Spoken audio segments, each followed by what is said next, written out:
Olá pessoal, sejam muito bem-vindos a mais um vídeo. E hoje nós vamos estar aqui desmistificando o capítulo 12 de Apocalipse. Você já deve ter ouvido falar sobre a guerra no céu, o dragão, a antiga serpente, etc e tal. Pois bem, hoje nós vamos falar sobre isso e sobre essa batalha que arrastou a terça parte das estrelas do céu, que são considerados por muitos como anjos, né?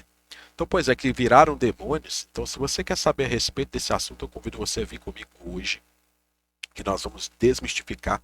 Mas antes aqui, deixa o seu like, curta esse vídeo para nos ajudar aí, para que esse conteúdo apareça para mais pessoas aqui dentro do canal do YouTube.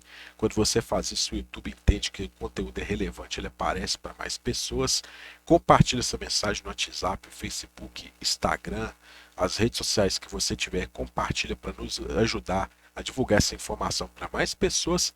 E se inscreva aqui no nosso canal. Vai aí rapidinho, se inscreve, ativa o sininho para você ficar por dentro de lives, cursos, vídeos, conteúdos exclusivos que são colocados aqui para todos aqueles que fazem parte do canal, tá bom?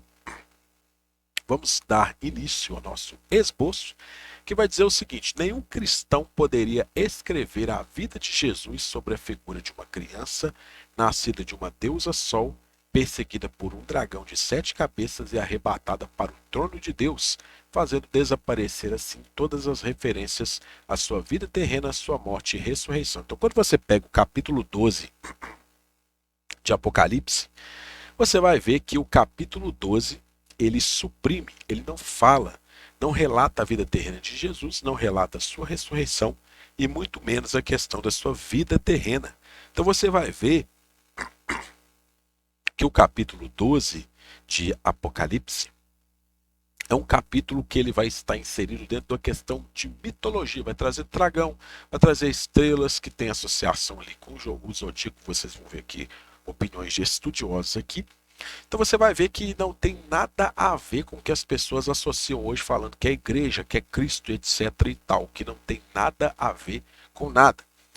E não poderia um cristão relatar a queda de Satanás, pois a queda é atribuída a Miguel e não a Cristo. Ou seja, muitos pegam que é Jesus ali, mas na verdade o texto fala que é Miguel. Não é Jesus que derrubou Satanás, mas sim Miguel. Algo interessante aí que muitos cristãos deixam passar desapercebido. Aqui o papel do Messias é subordinado, que está em conformidade com a visão judaica, porém diferente do pensamento cristão, tá? Mesmo que essa deusa Sol seja levada a representar a comunidade, não pode ser a comunidade cristã por essa nunca ser dita mãe de Jesus. Então o que acontece? Nunca a comunidade cristã ela vai ser dita ou apresentada como mãe de Jesus. Então não pode se referir a Jesus essa questão. Já o Messias pode ser considerado como filho da comunidade, tem textos para isso, tá? Também Israel era considerado como a esposa de Deus e no Novo Testamento é a igreja como noiva de Cristo. Então o que acontece? No Novo Testamento a igreja é apresentada como noiva, no Antigo Israel é apresentado como esposa de Deus. Na concepção de estudiosos, o capítulo não passa de um velho mito babilônico que tratava a guerra entre Tiamat, o deus de 7 cabeças, e os deuses, e que não foi decidido até Marduk, o deus da luz, surge. Então, quando você pega os mitos antigos, por exemplo, como o Enuma Elish, que é o mito da criação, você vai ver que ali fala-se justamente dessa questão da guerra, guerra entre os deuses, esse conflito cósmico que aconteceu ali trata justamente dessa questão dentro das mitologias. Nessa disputa, Tiamat derruba um terço das estrelas. Olha só para você ver a semelhança com o capítulo 12, que fala que o dragão, e lembrando que Tiamat era representada como uma serpente, tá? Uma antiga serpente, como um verdadeiro dragão ali. Então também tem associação com essa questão da mitologia. A grande águia é a constelação chamada de Águia, que um estudioso, que é Gankel, supõe ter sido servo de Marduk. Tiamat, sabendo do destino da criança, procura matá-la no momento em que nascesse, mas é resgatado para um lugar de segurança. Então tem toda a associação com essa questão mitológica, tá? Então Tiamat se volta contra a mãe, mas ela, com a ajuda da águia e da terra, é salva. Logo depois, a sua fúria é dirigida contra o resto dos seus filhos. Na última, Marduk cresce, retorna e vence Tiamat. Então, o que acontece? Por que tem associação com a mitologia? Porque esses mitos são anteriores ao período bíblico. Os registros dos mitos, eles são mais antigos do que os registros bíblicos, tá? Se fosse o contrário, vocês poderiam falar que justamente fizeram-se uso do registro bíblico, mas na verdade foi o contrário, tá? Então, se você for pegar dentro dessa questão mitológica, tem toda associação aí com o capítulo 2 de Apocalipse. Outros estudiosos mencionam a mitologia egípcia para descrever o capítulo e encontram o mito de Hathor, Osíris, Sete e Horus e suas semelhanças com esse capítulo, tá? A mulher que é a mãe da criança é a deusa Hathor, que é Isis, que é representada como o sol sobre a sua cabeça, ou seja, tem toda associação com a mulher apresentada aí. A criança é Horus, filho de Osíris, o dragão é Tifon, que é Sete. Os símbolos favoritos para designá-lo, ou seja, designar ele, é o dragão, o serpente ou o crocodilo, tá? Esse conflito, embora seja primitivo, é a história antiga da batalha entre a luz e as trevas, ordem e desordem, que foi transferida para outras religiões e culturas e adaptada segundo a espiritualização necessária dos fiéis. Então, o que acontece? Desde a antiguidade, já existia essa questão das pessoas justamente fazerem ali, ou seja, uso de uma crença que já vinha dessa batalha de luz e trevas, bem e mal, ou seja, ordem e caos. Então já existia isso dentro dessa questão das mitologias, sendo retratado dentro dessa questão das mitologias, tá? Apocalipse 12, 1 vai dizer: e o sinal grande foi visto em um céu, mulher vestida o sol, e a lua debaixo dos pés dela e sobre a cabeça dela coroa estrelas de 12, que é essa expressão aqui. Kai semei omega ofte ento oranou, Kune peribeblemene ton elion kaire selene hipocato ton podon altes caepites kefales altes Stefanos asteron dodeca, que é essa expressão aí. Alguns estudiosos informam que as 12 estrelas na coroa representam os 12 signos do zodíaco, tá? Segundo Filo e Joséfo, as 12 pedras no peitoral do sumo sacerdote são interpretadas pelos signos do zodíaco, tá? Então tem essas informações aí. Apocalipse 12, 3 vai dizer: e foi visto outro sinal em um céu, e eis o dragão grande vermelho, tendo a cabeça 7 e chifres e 10 sobre as cabeças dele, 7 diademas, tá? O dragão provém da mitologia babilônica. O monstro aparece como principal inimigo de Deus no Antigo Testamento e tem sido designado lá por alguns títulos, tá? Nós vemos ali, por exemplo, designação a Raabe, Leviatã, Behemoth, o dragão do mar, tá? E serpente, a serpente, conforme a Amós ali. Então você veja que tem justamente essa associação, essa expressão. Fala-se de um dragão do Antigo Testamento. O dragão aparece em passagens como uma personificação do oceano, ou do oceano primeiro, ou seja, o oceano primitivo. Como um morador do Nilo, aparece como um monstro que impede o nascer do sol, e também aparece como a partir do qual vem a escuridão. Daí se conclui que outras mitologias, além da babilônica, podem ter contribuído para o mito do dragão no Antigo Testamento. Então, o que acontece? Quando você pega o Novo Testamento, o livro do Apocalipse, muitas pessoas, muitos tradutores colocam ali a palavra desta profecia, mas na verdade não é a palavra da profecia, deveria ter sido traduzido com a palavra dos profetas. Se a palavra dos profetas era um escrito que era existente. Se era um escrito que era existente, e aqui fala-se de um dragão, está se falando justamente dos escritos que mencionam dragão, possivelmente do Antigo Testamento e outros mais, que hoje são considerados como apócrifos, tá? Que faziam parte da Bíblia. Eu tenho um vídeo sobre a canonicidade e vocês podem estar aí pesquisando para vocês entenderem essa questão aí do que fazia e o que não fazia parte da Bíblia. Então aqui, você veja que tem uma questão da mitologia, tá? Está se referindo à questão da mitologia. O oceano primevo são reunidos em Isaías, né? São reunidos em Isaías 51:9. Estes foram superados pelo Senhor no tempo pré-histórico. O conflito primordial entre o Senhor e os poderes do caos é transformado em uma luta final entre Deus e Satanás no fim do mundo, no qual este último se manifestará como uma potência mundial hostil primeiro ao judaísmo e em seguida para a comunidade cristã, tá? Então traz essa questão aí. A cor vermelha e escarlate do dragão pode voltar para o Mushirucho Tantim furioso ou a serpente vermelho brilhante, que foi criada no templo de Marduk e Sagil e deve ser considerado como monstro do caos, pois para os babilônios nenhum monstro tinha uma forma de serpente, tá? Então, aí eu fui pesquisar quem que era esse Mushirucho. Olha a figura desse cidadão lá, ó, que era essa serpente, etc e tal. Era esse cidadão, essa foto aí.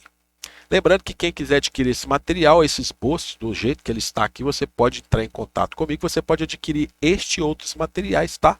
Este e outros esboços.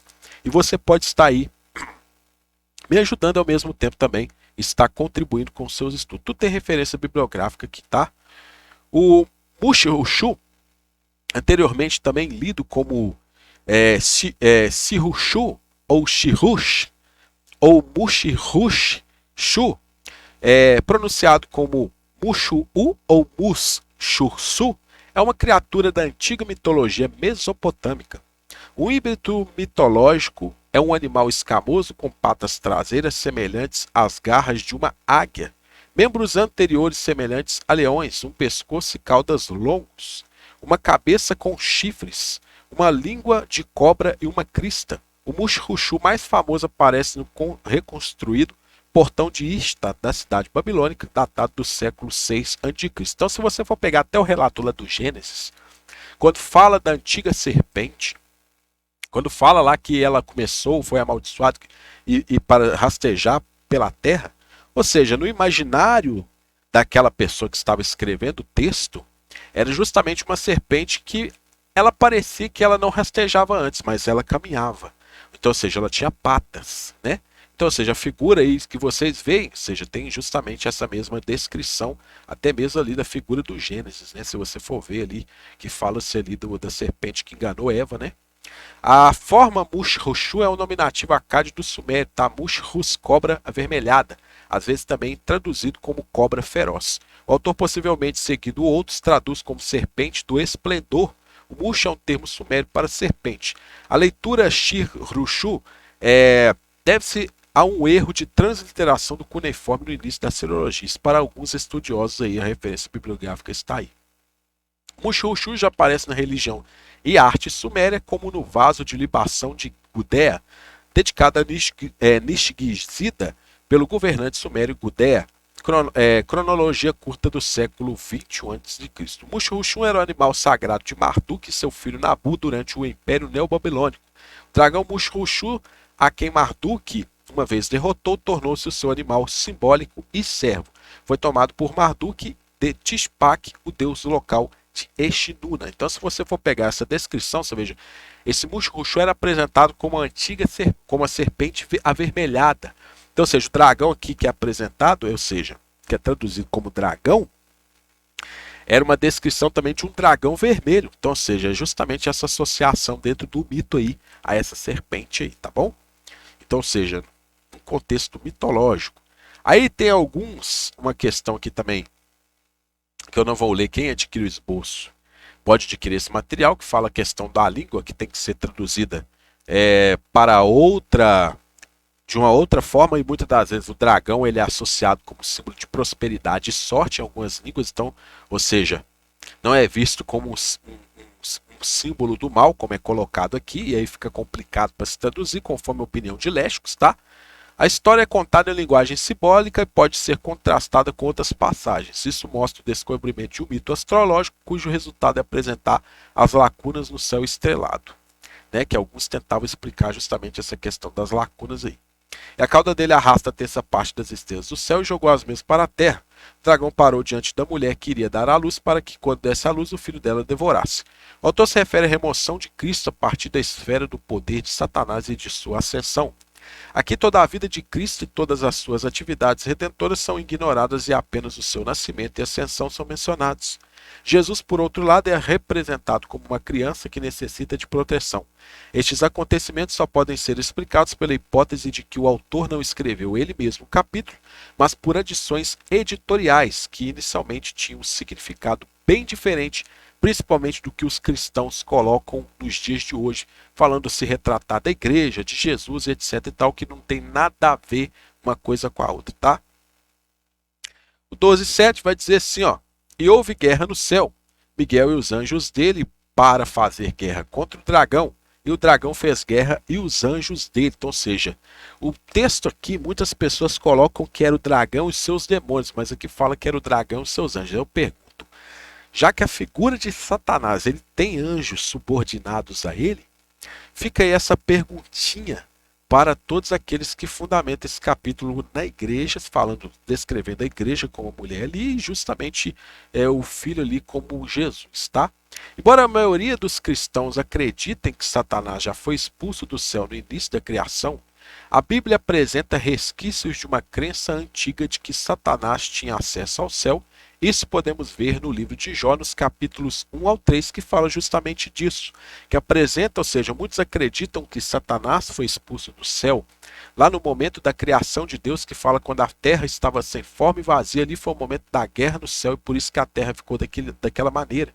Então muitos falam que naquele momento, lá no início da criação, ele foi expulso, mas como explicar então a sua presença entre os filhos de Deus, ou seja, inclusive Satanás foi chamado de filho de Deus ali, ou seja, ele era considerado como filho de Deus depois de ter sido expulso? É uma outra perguntinha para os religiosos aí também responderem. A crença em uma batalha no céu não é algo peculiar e exclusivo do livro do Apocalipse, mas já era uma ideia difundida no meio judaico. Nós podemos ver isso lá em 2 Macabeus 5:2, que é um texto que faz parte da Bíblia católica, mas que da protestante foi retirado por Lutero, né? Essa expectativa aparece também na Septuaginta Teodoreto, que são rederizados de Daniel 8:11, tá? Embora ali nós temos algumas designações ali. Esta designação de Micael, né, que muitos traduzem como Miguel, mas na verdade é Micael, como capitão do exército ou capitão-chefe, aparece em 2 Enoque 22:6, 33:10. A Septuaginta esperava que Miguel libertasse Israel de sua sujeição a Antíoco. Satanás declara que ele e seus anjos serão lançados no inferno pelo Messias. Então o que é que acontece? Eu te pergunto. A Septuaginta vai falar que Miguel, ou seja, tinha a espera de que Miguel libertasse Israel da sujeição de Antíoco. Isso aconteceu? Onde está o registro histórico de que isso realmente aconteceu?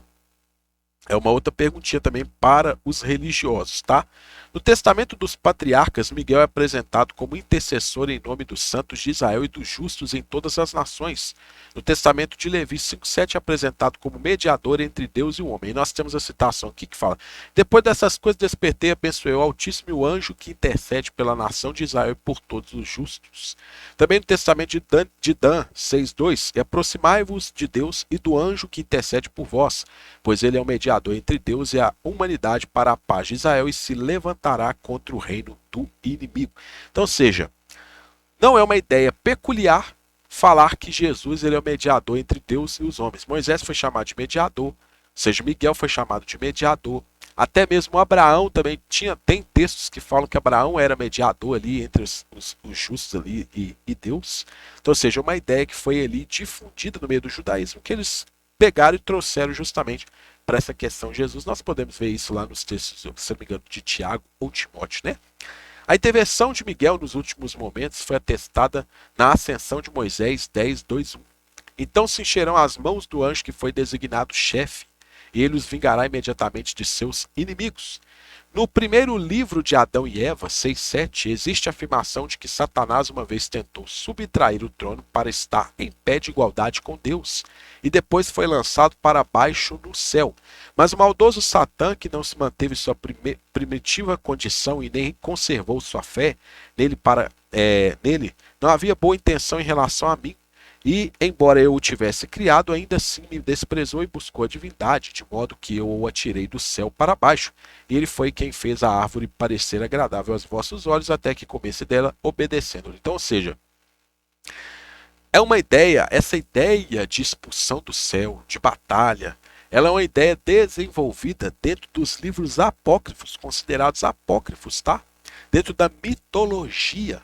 E não é uma ideia que se desenvolve dentro da Bíblia. Ou seja, se citaram livros apócrifos, se tiraram a ideia de livros apócrifos, por que não canonizaram esses livros? Por que não colocaram esses livros dentro da Bíblia?